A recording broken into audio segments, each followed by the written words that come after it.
Friends, ಇತ್ತೀಚೆಗೆ ಅಮೆರಿಕಾಗೆ ಏನಾಗಿದೆ? ಎಲ್ಲವೂ ಇದ್ದ ಅಳಿಯನ ಬಾಯಿಗೆ ಶನಿಯಂತೆ ವಿಶ್ವದ ಮೊದಲ ಸೂಪರ್ ಪವರ್ ಎಂದು ಹೆಗ್ಗಳಿಕೆ ಪಡುವ ಆ ದೇಶ ಯಾಕೆ ಇಂತಹ ಮೂರ್ಖತನದ ಕೆಲಸಗಳನ್ನ ಮಾಡ್ತಿದೆ? ಒಂದು ದೇಶವು ಹೆಮ್ಮೆಯಿಂದ ಘೋಷಿಸಿಕೊಳ್ಳಬೇಕಾದ ಯೋಜನೆಯನ್ನ ಡೊನಾಲ್ಡ್ ಟ್ರಂಪ್ ಹೇಗೆ ಮಾಡಿದ್ರು ನೋಡಿ. ವಿಶ್ವ ಮಾಧ್ಯಮ ಕ್ಯಾಮೆರಾಗಳೆಲ್ಲವೂ ತನ್ನ ಕಡೆಗೆ ತಿರುಗಿರುವಾಗ ವೈಟ್ ಹೌಸ್ ನ ಪತ್ರಿಕಾ ಕೊಠಡಿಯಲ್ಲಿ ನಿಂತು ಟ್ರಂಪ್ ತಾತ ಒಂದು ಬಾಂಬ್ ಸಿಡಿಸಿದರು. ನಾನು ಭಾರತದ ಮೇಲೆ 100% ಭಾರಿ ಸುಂಕವನ್ನ ವಿಧಿಸುತ್ತೇನೆ. ಇನ್ಮುಂದೆ ನಮ್ಮ ಅಮೆರಿಕಾಗೆ ಔಷಧಿಗಳಿಗಾಗಿಯೋ, ಅಕ್ಕಿಗಾಗಿಯೋ, ಹತ್ತಿಗಾಗಿಯೋ ಅಥವಾ ಒಡವೆಗಳಿಗಾಗಿಯೋ ಭಾರತದಂತಹ ಸಣ್ಣ ದೇಶಗಳ ಬಳಿ ಕೈಚಾಚುವ ಅಗತ್ಯವಿಲ್ಲ. ಇವೆಲ್ಲವನ್ನ ಇನ್ಮುಂದೆ ನಾವೇ ಅಮೆರಿಕಾದಲ್ಲಿ ತಯಾರಿಸಿಕೊಳ್ತೇವೆ ಎಂದು ವೈಟ್ ಹೌಸ್ ಅಲ್ಲಿ ಘೋಷಿಸಿದ್ರು ಟ್ರಂಪ್ ತಾತ. ಇದು ಯಾವುದೇ ದೇಶಕ್ಕಾದ್ರೂ ದೊಡ್ಡ ಘೋಷಣೆಯಂತೆ ಕಾಣ್ತದೆ, ಅದು ಸರಿನೇ. ಆದ್ರೆ ನಮ್ಮ ದೇಶವನ್ನ ಕೀಳಾಗಿ ಮಾಡಬೇಕಾದ ಅಗತ್ಯವೇನಿತ್ತು? ನಮ್ಮ ಮೇಲೆ ಭಾರಿ ತೆರಿಗೆಗಳನ್ನ ವಿಧಿಸಬೇಕಾದ ಕರ್ಮ ಏನಿತ್ತು? ಅಮೆರಿಕದ ಇತಿಹಾಸದಲ್ಲಿ ಆ ದಿನವನ್ನ ಎಂದಿಗೂ ಮರೆಯಲಾಗದ್ದು. ಯಾಕಂದ್ರೆ ಆ ಒಂದೇ ದಿನ ಅಮೆರಿಕಕ್ಕೆ ಒಂದಲ್ಲ 2 ದೊಡ್ಡ ಸಮಸ್ಯೆಗಳು ಎದುರಾದವು. ಒಂದೇ ಏಟಿಗೆ 2 ಹಕ್ಕಿಗಳು ಎಂಬಂತೆ ಒಂದೆಡೆ ಭಾರತಕ್ಕೆ ಬುದ್ಧಿ ಕಲಿಸಬೇಕೆಂದು ನಮ್ಮ ದೇಶದಿಂದ ಬರುವ ಔಷಧಿಗಳ ಮೇಲೆ ಏಕಾಏಕಿ 100% ತೆರಿಗೆ ವಿಧಿಸಿದರು. ವಿಶ್ವದ ಔಷಧಾಲಯ ಎಂದೇ ಖ್ಯಾತಿಗೊಂಡಿರುವ ನಮ್ಮ ಫಾರ್ಮಾ ಉದ್ಯಮದ ಮೇಲೆ ಇದು ನೇರ ದಾಳಿ. ಆದ್ರೆ ನಿಜವಾದ ಕಥೆಯಲ್ಲಿ ಟ್ವಿಸ್ಟ್ ಇಲ್ಲಿಂದ ಶುರುವಾಗುತ್ತೆ. ಆ ಕತೆ ಏನು, ಟ್ವಿಸ್ಟ್ ಏನು ಎಂಬುದನ್ನ ಈ ವಿಡಿಯೋದಲ್ಲಿ ಸಂಪೂರ್ಣವಾಗಿ ತಿಳ್ಕೊಳ್ಳೋಣ. ಆದ್ರೆ ಅದಕ್ಕೂ ಮುಂಚೆ ದಯವಿಟ್ಟು ವಿಡಿಯೋಗೆ ಲೈಕ್ ಮಾಡಿ, ನಮ್ಮ ಚಾನೆಲ್ಗೆ ಸಬ್ಸ್ಕ್ರೈಬ್ ಆಗಿ. ಯಾಕಂದ್ರೆ ನಿಮ್ಮ ಚಿಕ್ಕ ಸಹಾಯ ನಮಗೆ ಬೆಟ್ಟದಷ್ಟು ಬಲ ನೀಡುತ್ತದೆ. ಅಮೆರಿಕ ನಮ್ಮ ದೇಶದ ಮೇಲೆ ಈ ಆರ್ಥಿಕ ದಾಳಿಯನ್ನ ಆರಂಭಿಸಿದ ದಿನವೇ ಅವರ ದೇಶದಲ್ಲಿಯೇ ಅವರು ದೊಡ್ಡ ಸಂಕಷ್ಟಕ್ಕೆ ಸಿಲುಕಿದರು. ಅಕ್ಟೋಬರ್ 1ರಂದು ಅಮೆರಿಕ ಸರ್ಕಾರದ ಶಟ್ ಡೌನ್ ಆರಂಭವಾಯಿತು. ಅಂದ್ರೆ ಸರ್ಕಾರದ ಬಳಿ ಹಣ ಖಾಲಿಯಾಗ್ತಿದೆ, ಸರ್ಕಾರದ ಎಲ್ಲಾ ಕಾರ್ಯಕಲಾಪಗಳು ಸ್ಥಗಿತಗೊಳ್ತಿವೆ. ಇದು ಯಾವುದೋ ಆಕಸ್ಮಿಕವಾಗಿ ನಡೆದಿಲ್ಲ. ಮನೆಯೊಳಗೆ ನೊಣಗಳ ಗದ್ದಲ, ಹೊರಗಡೆ ಪಲ್ಲಕ್ಕಿಯ ಗದ್ದಲ ಎಂಬಂತೆ ಟ್ರಂಪ್ ಸ್ಥಿತಿ ಇದೆ. ತಜ್ಞರ ಅಭಿಪ್ರಾಯದ ಪ್ರಕಾರ ಟ್ರಂಪ್ರ ಈ ಆಕ್ರಮಣಕಾರಿ ತೆರಿಗೆ ನೀತಿಗಳೇ ಅಮೆರಿಕದ ಆರ್ಥಿಕ ವ್ಯವಸ್ಥೆಯನ್ನ ಮುಳುಗಿಸಿವೆ. ಒಂದೆಡೆ ಟ್ರಂಪ್ ನಮಗೆ ಪಾಠ ಕಲಿಸಲು ಯತ್ನಿಸುತ್ತಿರುವಾಗ ಮತ್ತೊಂದೆಡೆ ಅವರ ಸ್ವಂತ ಮನೆಯಲ್ಲೇ ಒಲೆಯೇ ಉರಿಯುತ್ತಿಲ್ಲ. ಬಜೆಟ್ ವಿಷಯದಲ್ಲಿ ಟ್ರಂಪ್ಗೂ ಜಗಳವಾದ ಕಾರಣ ಏಕಾಏಕಿ 7 ಲಕ್ಷ ಸರ್ಕಾರಿ ಉದ್ಯೋಗಿಗಳು ವೇತನವಿಲ್ಲದೆ ಮನೆಯಲ್ಲಿಯೇ ಕಾಲಹರಣ ಮಾಡಬೇಕಾಯಿತು. ಕೊನೆಗೆ ಆರೋಗ್ಯ ಸೇವೆಗಳಂತಹ ತುರ್ತು ಸೇವೆಗಳಿಗೂ ಕೂಡ ಬೆದರಿಕೆ ಒಡ್ಡಿತು. ಒಂದೆಡೆ ಭಾರತದಿಂದ ಔಷಧಿಗಳನ್ನ ಬರದಂತೆ ತಡೆಯುತ್ತಿದ್ದಾರೆ, ಮತ್ತೊಂದೆಡೆ ಅವರ ಸ್ವಂತ ದೇಶದಲ್ಲಿಯೇ ಆರೋಗ್ಯ ಸೇವೆಗಳು ಕುಸಿಯುತ್ತಿವೆ. ತನ್ನ ಕುಣಿಯನ್ನ ತಾನೇ ತೋಡಿಕೊಂಡಂತಾಗಿದೆ ಅಮೆರಿಕ ಸ್ಥಿತಿ. ಆದ್ರೂ ಟ್ರಂಪ್ ಹೆಮ್ಮೆಯಿಂದ ಹೀಗೆ ಘೋಷಿಸಿಕೊಳ್ತಿದ್ದಾರೆ, ಅಮೆರಿಕ ಒಂದು ಸ್ವತಂತ್ರ ದೇಶ, ವಿಶ್ವದ ಅತಿ ದೊಡ್ಡ ಶಕ್ತಿ. ನಾವು ಯಾರ ಮೇಲೂ ಆಧಾರಿತವಾಗಬೇಕಾಗಿಲ್ಲ. ನಾಳೆ ಭಾರತ ನಮ್ಗೆ ಏನನ್ನಾದ್ರೂ ಕೊಡದೆಂದರೆ ನಾವು ಒತ್ತಡಕ್ಕೊಳಗಾಗಬೇಕಿಲ್ಲ. ಯಾಕಂದ್ರೆ ಅಷ್ಟೊತ್ತಿಗಾಗಲೇ ಆ ವಸ್ತುವನ್ನ ನಮ್ಮ ದೇಶದಲ್ಲಿಯೇ ತಯಾರಿಸಿಕೊಳ್ತೇವೆ ಎಂದು ಜಂಬಾ ಕೊಚ್ಚಿಕೊಂಡರು. ಈ ಮಾತುಗಳನ್ನ ಕೇಳಿದ್ರೆ ಯಾವ ದೇಶದ ಪೌರನಿಗಾದ್ರೂ ಹೆಮ್ಮೆಯಾಗ್ತದೆ. ಯಾಕಂದ್ರೆ ಸ್ವಾವಲಂಬನೆ ಯಾರಿಗೆ ಇಷ್ಟವಿಲ್ಲ ಹೇಳಿ? ಆದ್ರೆ ವಾಸ್ತವ ಜೀವನದಲ್ಲಿ ವಿಶ್ವ ಹೀಗೇನೆ ನಡೆಯಲು ಸಾಧ್ಯನಾ? ಪ್ರತಿ ದೇಶ ಎಲ್ಲಾ ವಿಷಯದಲ್ಲೂ ಸ್ವಾವಲಂಬಿಯಾಗಿರಲು ಸಾಧ್ಯವೇನಾ? ಒಮ್ಮೆ ಯೋಚಿಸಿ.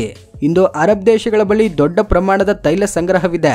ಆದರೂ ಅವರು ತಮ್ಮ ಜನರ ಹೊಟ್ಟೆ ತುಂಬಿಸಲು ಇತರ ದೇಶಗಳಿಂದ ಅಕ್ಕಿಯನ್ನ ಆಮದು ಮಾಡಿಕೊಳ್ಬೇಕಾಗ್ತದೆ. ಯಾಕಂದ್ರೆ ರಣರಣಿಸುವ ಬಿಸಿಲು ಮರುಭೂಮಿಯಲ್ಲಿ ಅಕ್ಕಿ ಬೆಳೆಯಲು ಸಾಧ್ಯವಿಲ್ಲವಲ್ಲ. ಹಾಗೆಯೇ ಅಮೆರಿಕ ಬಳಿ ವಿಶ್ವದ ಅತ್ಯಾಧುನಿಕ ತಂತ್ರಜ್ಞಾನವಿದೆ. ಆದ್ರೆ ಕ್ಯಾನ್ಸರ್ನಂತಹ ಘಾತಕ ಕಾಯಿಲೆಗಳಿಗೆ ಔಷಧಿ ತಯಾರಿಸಲು ಬೇಕಾದ ಕಚ್ಚಾ ವಸ್ತುಗಳಿಗಾಗಿ ಇಂದಿಗೂ ಭಾರತ ಮತ್ತೆ ಚೀನಾ ಮೇಲೆ ಆಧಾರಿತವಾಗಬೇಕು.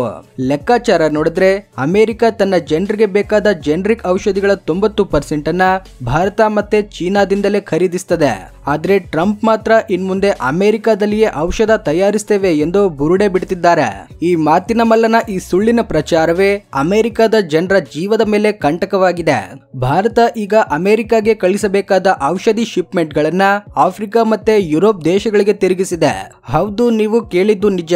ಟ್ರಂಪ್ ಅಕ್ಟೋಬರ್ 1ರಿಂದ ನಮ್ಮ ಔಷಧಿಗಳ ಮೇಲೆ 100% ತೆರಿಗೆ ವಿಧಿಸಿ ನಮ್ಮ ಫಾರ್ಮಾ ಕಂಪನಿಗಳನ್ನ ಹೊಡೆಯಲು ಯತ್ನಿಸಿದರು. ಇದರಿಂದ ನಮಗೆ ನಷ್ಟಗಳಾಗ್ತವೆ. ಆದ್ರೆ ಅದು ಕೆಲವು ಕಾಲಕ್ಕೆ ಮಾತ್ರ. ಯಾಕಂದ್ರೆ ಚದುರಂಗದಲ್ಲಿ ಭಾರತ ತನ್ನ ಕಾಯಿಯನ್ನ ಚಲಿಸಿದೆ. ಬಹುಶಃ ಅಮೆರಿಕ ಒಂದು ವಿಷಯವನ್ನ ಮರೆತಿರಬಹುದು.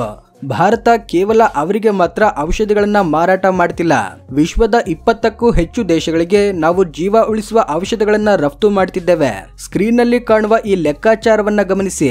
2024ರಲ್ಲಿ ನಾವು ಅಮೆರಿಕಾಗೆ $3.6 ಬಿಲಿಯನ್ ನ ಔಷಧಗಳನ್ನ ಮಾರಾಟ ಮಾಡಿದ್ದೇವೆ. 2025ರ ಮೊದಲ 6 ತಿಂಗಳುಗಳಲ್ಲಿ ಅದು $3.7 ಬಿಲಿಯನ್ ಗೆ ಏರಿತು. ಇದರಿಂದಾನೇ ಅರ್ಥವಾಗುತ್ತೆ ಅಮೆರಿಕ ನಮ್ಮ ಮೇಲೆ ಎಷ್ಟೊಂದು ಆಧಾರಿತವಾಗಿದೆ ಎಂದು. ಯಾವಾಗ ಭಾರತದಿಂದ ಔಷಧ ಸರಬರಾಜು ಕಡಿಮೆಯಾಯಿತೋ ತಕ್ಷಣವೇ ಅಮೆರಿಕದ ಆಸ್ಪತ್ರೆಗಳಲ್ಲಿ ಔಷಧ ಕೊರತೆ ಶುರುವಾಯಿತು. ರೋಗಿಗಳಿಗೆ ಚಿಕಿತ್ಸೆ ನೀಡುವುದು ಕಷ್ಟವಾಯಿತು.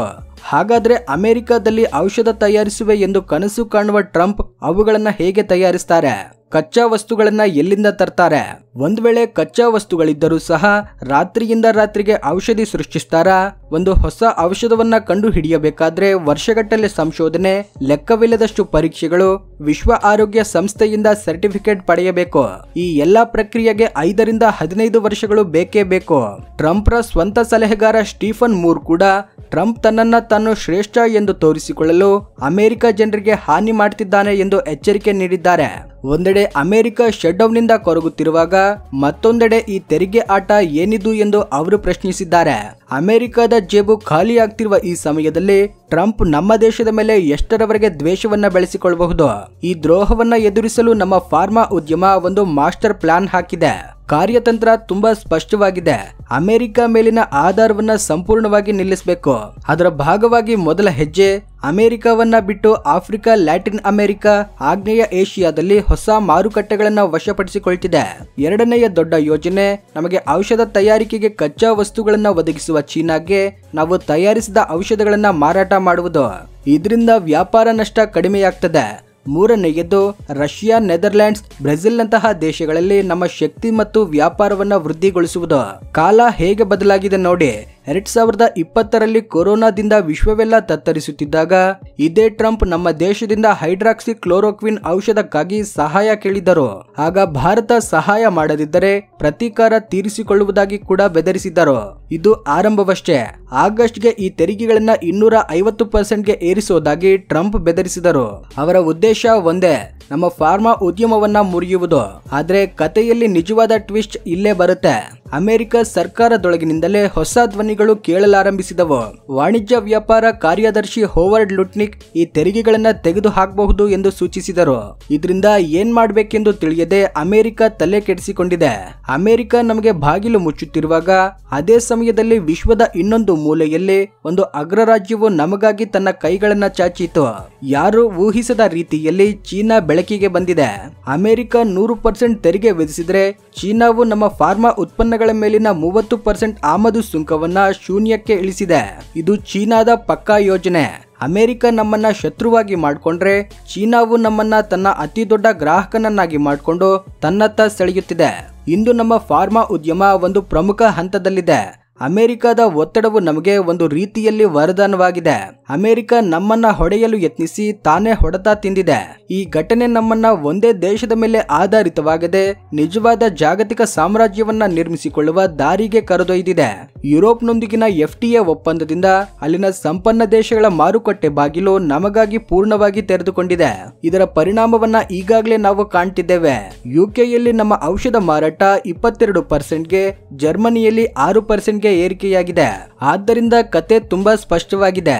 ಒಂದೆಡೆ ಅಮೆರಿಕ ತನ್ನ ಸ್ವಂತ ನೀತಿಗಳಿಂದ ತಾನೇ ಸಂಕಷ್ಟಕ್ಕೆ ಸಿಲುಕಿ ಶಟ್ಡೌನ್ ನಿಂದ ಬಳಲ್ತಿರುವಾಗ ಮತ್ತೊಂದೆಡೆ ಸ್ವಾವಲಂಬಿ ಭಾರತವು ಯಾವ ಒಂದು ದೇಶದ ಮೇಲೂ ಆಧಾರಿತವಾಗೋದಿಲ್ಲ ಎಂದು ವಿಶ್ವಕ್ಕೆ ತೋರಿಸಿದೆ.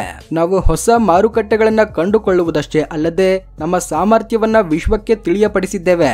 ಹಾಗಾದ್ರೆ ಇದರ ಬಗ್ಗೆ ನಿಮ್ಮ ಅಭಿಪ್ರಾಯವೇನು? ನಮ್ಮನ್ನ ಗೌರವಿಸುವ ದೇಶಗಳಿಗೆ ಮಾತ್ರ ನಮ್ಮ ಉತ್ಪನ್ನಗಳನ್ನ ಮಾರಾಟ ಮಾಡಬೇಕೆಂಬ ಭಾರತದ ಈ ಕ್ರಮ ಸರಿಯಾಗಿದೆಯಾ? ಆದ್ರೆ ಒಂದು ವಿಷಯ ಮಾತ್ರ ಸತ್ಯ, ಶೀಘ್ರದಲ್ಲಿಯೇ ಅಮೆರಿಕಾಗೆ ಬೇರೆ ದಾರಿ ಇಲ್ಲದೆ ಔಷಧಗಳಿಗಾಗಿ ನಮ್ಮ ದೇಶದ ಮುಂದೆ ತಲೆ ಬಾಗಬೇಕಾಗ್ತದೆ. ವಿಡಿಯೋ ಇಷ್ಟವಾಗಿದ್ರೆ ಲೈಕ್ ಮಾಡಿ, ಶೇರ್ ಮಾಡಿ, ಚಾನೆಲ್ಗೆ ಸಬ್ಸ್ಕ್ರೈಬ್ ಆಗಿ. ಜೈ ಹಿಂದ್.